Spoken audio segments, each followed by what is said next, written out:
النهارده هعمل لكم اشهر اكله كوريه ملهاش اي حل. نيهاو نيهاو. حاجه كده من ريحه عمك بروسلي. شايفين الجمال؟ البنت دي اللي مش عاملي لايك.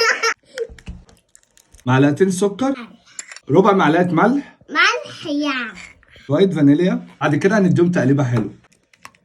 كوبايه الا ربع دقيق كده وهنصفيها هنا. كوبايه حليب. اسمه لبن يا بابا. بعد كده هنديهم تقليبه حلوه. بعد ما نديها تقليبه حلوه كده ربع كوبايه زيت او سمنه من عندك. والله انت معلم. بعد كده هنصفي كل الكلام ده في حاجه تانية. هات يا كوكو. بعد كده هنقسمهم على مرتين هنا. لا وده اصفر. وده اصفر. اخد ده ايه رايك؟ اصفر وده برتقالي. برافو عليك.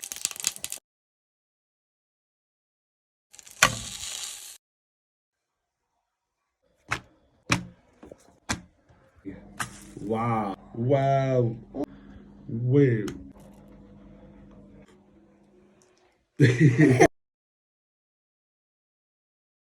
الدلع ابو مكة الدلع.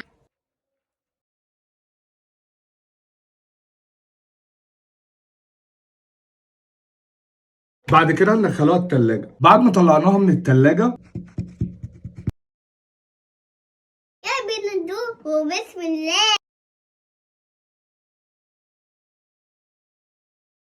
يا عم على جنبك كفايه. طيب عايزه ادوق.